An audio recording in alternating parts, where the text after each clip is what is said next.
All right, welcome back to the channel. Derrick James is asked about Errol Spence, and he says some interesting thing that struck some people funny. That he knows Errol Spence is okay, but he's not seen him or talked to him. And also, for some reason, people think he's lying. Let's talk about that in this video.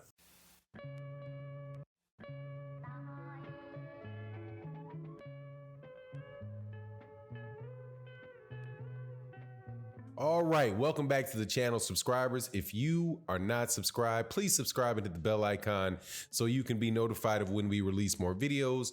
And also, thank you so much to everybody that supports through the Patreon and supports through the live stream community. You guys are absolutely essential to the success of the channel. Thank you guys very, very much. Also, make sure that you come to OG Boxing Talk on Sunday, 8 a.m. Central Standard Time with myself, Blood Boxing, KQKC Boxing, Trap House Boxing, and Curtis Anderson. All right, man. Now, I'm going to keep doing these Errol Spence videos and talk about the update of this young man who was hurt in a car accident.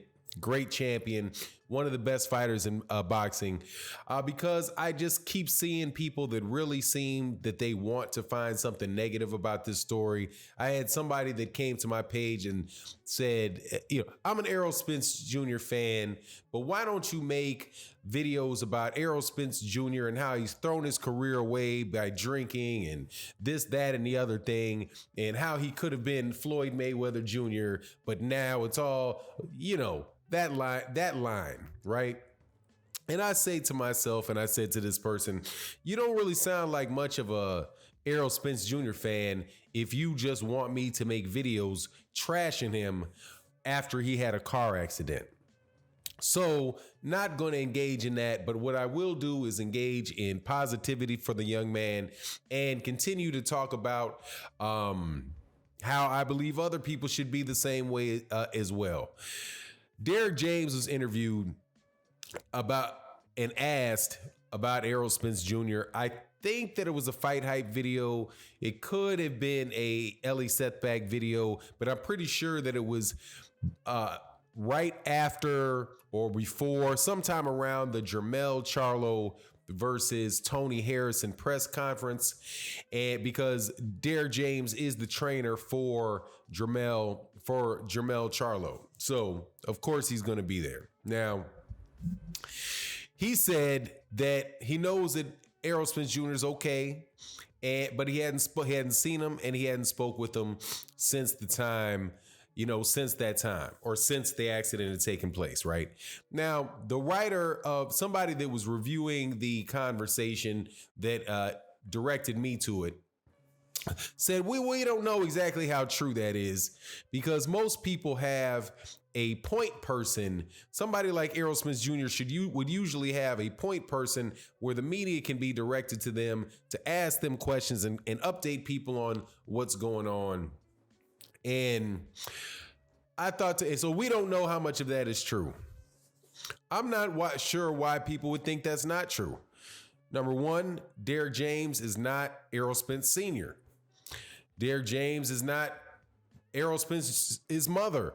He's his trainer. That's a professional relationship. And I'm quite sure, I'm sure that they are friends and they are co-workers. I don't think that that's unreasonable if somebody got in a car accident that somebody that's not in their immediate family might not see them for a while. And I'm not quite sure why somebody wouldn't just take Derrick James at his word that he hadn't seen him. Also, I do believe that Derrick James and Jermell Charlo have been in the training camp for a while now, preparing for the fight with Tony Harrison. So Derrick James also has a second charge that is fighting for his world championship, fighting to regain his world championship. So I think it might be a little bit unfair if Derrick James wasn't focused on the Jermell Charlo fight, right? I don't really think that there's too much drama that should be made out of that statement, but this is the world we live in, and that's how people roll. But I think that the reason more than likely that people are not hearing now from Errol Spence Jr. directly, even though Jermell Herring, the WBO 130 pound champion, released information that he had actually spoken with Errol Spence Jr. and Errol Spence Jr. said he was looking to come back in the spring. Now, that aside, that is somebody that is close to Errol Spence Jr. that was delivered a message and probably told, hey, it's okay to tell him this. Go ahead and let him know that. Because if you are a friend of somebody, and especially somebody that's a celebrity or somebody that has, that people are waiting with bated breath, to hear from, if you are a true friend, you're not going to give that information out. You're not going to leak that information. You're going to keep their information in confidence and allow them to release that information if and when they feel ready to do it. Jermell Herring did that. So, I believe, I think that it's reasonable to believe that Errol Spence was like, hey, look, this is enough talking, that people are doing, let people know this. So he let people know it. However, if you look at who Errol Spence Jr. who his chief advisor is, his chief advisor is the biggest secret squirrel in all of boxing. Easy. Might be one of the biggest secret squirrels in all of sports, and that's Al Heyman. And Al Heyman is somebody that we know is notorious for not telling you anything, not giving interviews, not giving his opinion out in the public about what's going on. He pretty much just carries on his business with doing whatever it is that he's going to do, meeting with people, cutting deals, making sure, and then people wind up knowing about it when it's time, when he wants people to know about it. And he's just not he's just not the type of guy that's out there in the media running his mouth.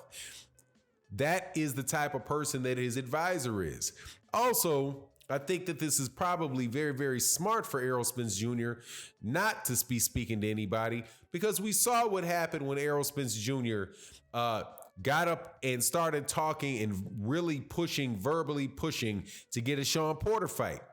People who are naysayers of Errol Spence Jr. went out of their way to use everything that he said against him. Now, we know that is human nature by and large, and definitely people do that in sports, but he got up on a stage and he was calling for the fight with Sean Porter at the press conference. It wasn't a stage, at a press conference, calling for a fight with Sean Porter. This was immediately after the Sean Porter-Danny Garcia fight, and he was being very vocal, talking to people, answering questions.